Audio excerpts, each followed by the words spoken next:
adalah Injil Lukas. Injil Lukas pasalnya yang ke-24. Kita akan membaca dari ayatnya yang ke-36 sampai ayatnya yang ke-49. Injil Lukas pasal 24 ayat 36 sampai 49. Yesus menampakkan diri kepada semua murid, dan sementara mereka bercakap-cakap tentang hal-hal itu, Yesus tiba-tiba berdiri di tengah-tengah mereka dan berkata kepada mereka, "Damai sejahtera bagi kamu." Mereka terkejut dan takut dan menyangka bahwa mereka melihat hantu. Akan tetapi Ia berkata kepada mereka, "Mengapa kamu terkejut, dan apa sebabnya timbul keraguan-keraguan di dalam hati kamu? Lihatlah tanganku dan kakiku. Aku sendirilah ini. Rabalah aku dan lihatlah, karena aku tidak ada daging dan tulangnya, seperti yang kamu lihat ada padaku." Sambil berkata demikian, Ia memperlihatkan tangan dan kakinya kepada mereka. Dan ketika mereka belum percaya karena kiranya dan masih heran, berkatalah Ia kepada mereka, "Adakah padamu makanan di sini?" Lalu mereka memberikan kepadanya sepotong ikan goreng. Ia mengambilnya dan memakannya di depan mata mereka. Ia berkata kepada mereka, "Inilah perkataanku yang telah kukatakan kepadamu ketika aku masih bersama-sama dengan kamu, yakni bahwa harus digenapi semua yang ada tertulis tentang aku dalam kitab Taurat Musa dan kitab nabi-nabi dan kitab Mazmur." Lalu Ia membuka pikiran mereka sehingga mereka mengerti kitab suci. Katanya kepada mereka, "Ada tertulis demikian, Mesias harus menderita dan bangkit dari antara orang mati pada hari yang ketiga, dan lagi dalam namanya berita tentang pertobatan dan pengampunan dosa harus disampaikan kepada segala bangsa, mulai dari Yerusalem. Kamu adalah saksi dari semuanya ini, dan aku akan mengirim kepadamu apa yang dijanjikan Bapa-Ku. Tetapi kamu harus tinggal di dalam kota ini sampai kamu diperlengkapi dengan kekuasaan dari tempat ini." Demikianlah firman Tuhan. Damai di hati. Damai di hati. Betapa kita bersyukur di hari subuh yang indah ini, ketika kita menikmati kasih dan anugerah Tuhan sekalipun cuaca yang mengenal kita ada di rumah Tuhan tidak mungkin mendukung kita karena hujan, tapi secara subjektif kita belum tahu dengan cuaca sebentar karena keadaan yang kita saksikan. Kita bersyukur bahwa hari ini saya berdiri di tempat yang baru. Ini tidak mau bilang goyang, tidak mau goyang, gampang tak isi atau bagi pakai akhir.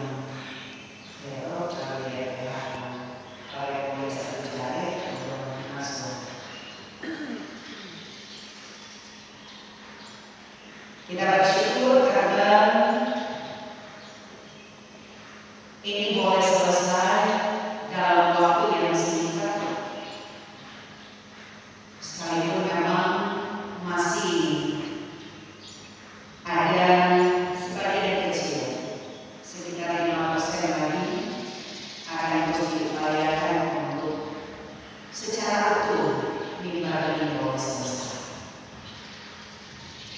Dan kadang kita pun mau mengatakan secara tidak kalau semuanya berjalan ada definisi lah. Tapi mari kita, karena kita boleh memiliki kehidupan yang permanen, bukan mengabaikan yang sebelumnya, tapi kita telah terbantu dalam rangka pemberitaan Injil.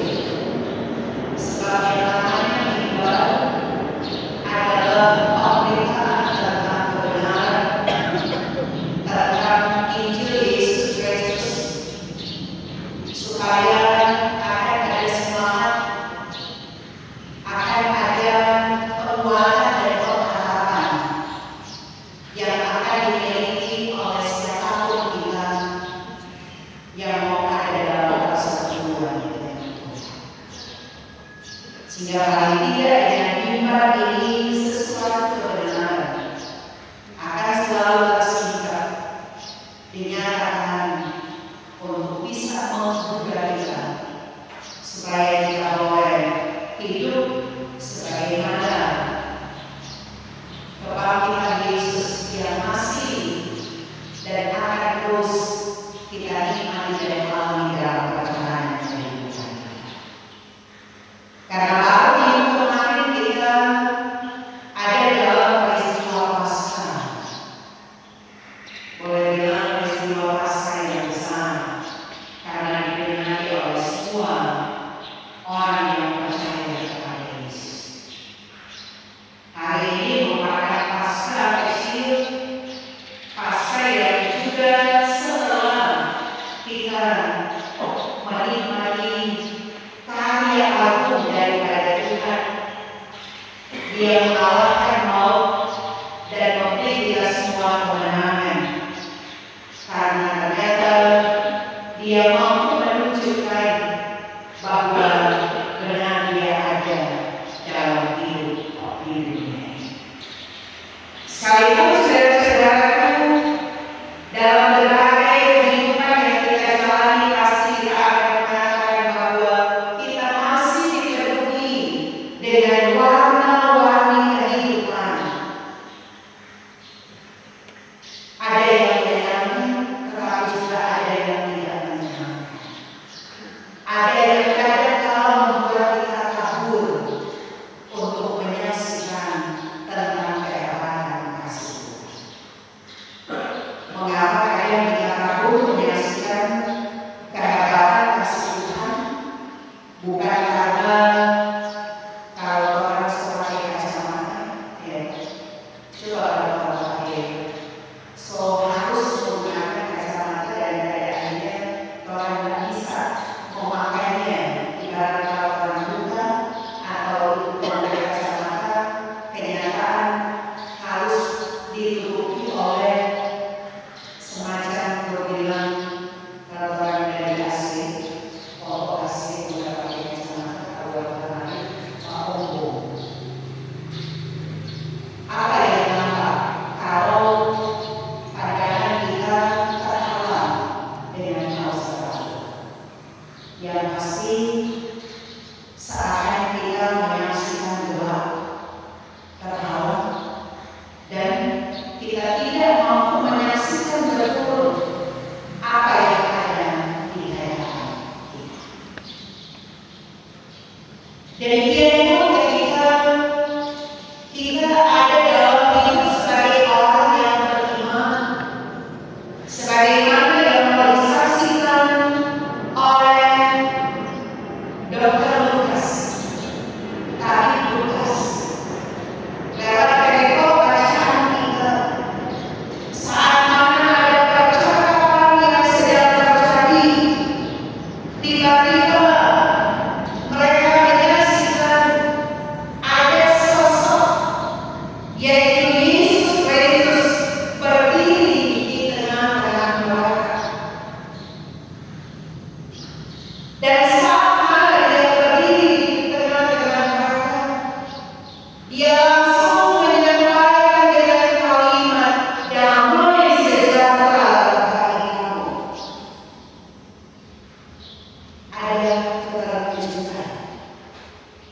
yang muncul dalam diri mereka, tetapi juga dikatakan dalam bacaan kita, ada rasa takut, ada rasa cemas yang masih menghantui diri mereka, sehingga ada pandangan dari mereka di saat itu bahwa ada hantu. Kita bisa bayangkan Yesus yang sudah menyapa mereka dengan salam damai sejahtera dianggap sebagai hantu. Mengapa mereka pun ada pandangan bahwa dia ini adalah hantu? Karena mereka masih seakan dibawa pada kacamata yang gelap, pada pandangan yang ditutupi dengan kekhawatiran, dengan ketakutan, dengan kecemasan, karena mereka berpikir bahwa dia sudah mati. Dia sudah dikuburkan. Dia telah melalui penderitaan. Tidak mungkin dia akan ada di sekitar mereka. Itu yang membatasi mereka, menutupi mata mereka, sehingga tidak jelas untuk mereka mau membuktikan, untuk mereka mau mengatakan bahwa salam yang dia sampaikan adalah benar-benar ada dan sedang mereka nikmati damai sejahtera. Semua itu tertutup karena sekali lagi pandangan mereka tidaklah jelas.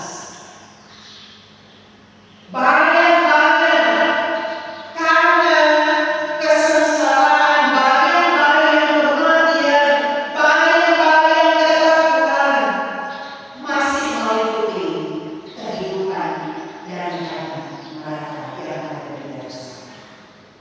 Karena itu Yesus pun dengan jelas hendak menyatakan mengapa kamu terkejut, apa sebabnya timbul keraguan di dalam hati mereka. Yesus mengatakan dia akan dikabulkan. Dia akan kembali, kita sedang berdiri. Kalau kita hantu, yang pasti kaki tidak akan dapat menginjak tanah. Yang pasti, kalau saya hantu, maka kamu tidak akan menyaksikan bahwa betul-betul dia punya daging, ada tulang. Kalau memang masih ada keraguan, datanglah kita lihat. Betul-betul Yesus hendak meyakinkan, membuat supaya apa yang menutupi mata mereka, apa yang membuat mata mereka tidak jelas melihat, membuktikan tentang Yesus yang telah bangkit. Yesus meyakinkan dengan pegang abang kita pegangan. Karena yang namanya hantu, dia tidak punya daging. Yang namanya hantu tidak akan dapat dipegang oleh saudara-saudara. Yesus meyakinkan akan hal itu. Dia pun memperlihatkan tangan dan kakinya. Karena Yesus tahu mereka tidak akan percaya 100%. Tetapi betapa mereka akan menjadi diam saat betul-betul mereka telah menyaksikan, telah meraba dan percaya secara betul bahwa dia telah bangkit.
dan membuka pikiran mereka, membuka mata hati mereka,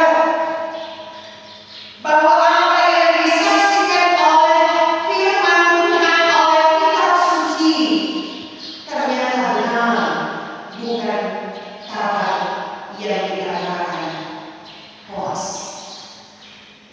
Bukan sesuatu yang tidak benar, tetapi benar.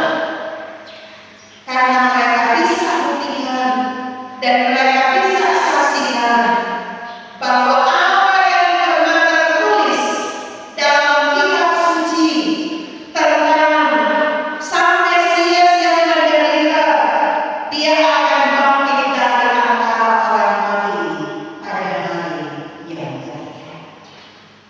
Siapa yang menjadi percaya? Bagaimana dengan kehidupan?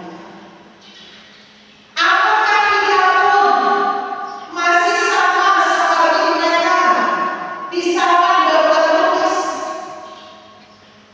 Apakah kita pun selama ini yang sudah meyakini dalam hidup beriman ada dalam setiap persekutuan di hadapan?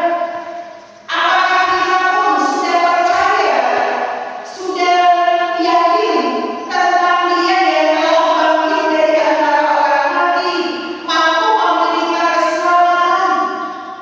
Jangan-jangan di antara kita orang masih belum percaya. Jangan-jangan masih ada keraguan. Jangan-jangan masih ada kecemasan. Karena kita masih dibatasi dengan ketakutan, kecurigaan, ketidakyakinan. Kadang mungkin orang memandang sang pemerintah itu. Jadi jangan ada siapa yang menyampaikan, tetapi bagaimana kita memandang melalui firman-Nya tentang Dia yang telah bangkit. Sebab kadang-kala yang menutupi mata hati kita untuk mengenal, untuk percaya adalah ketika orang saat ini juga, oh tidak benar, karena percaya. Ya. Biarlah asal tahu keraguan, ya, karena percaya. Karena kita masih sekali lagi ditutupi oleh sesuatu yang ada dalam hati kita, karena orang tahu siapa yang menyampaikan kita. Mungkin itu yang mau diungkapkan oleh Yohanes. Tetapi bagaimana kita betul-betul mengenal tentang firman itu?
Bila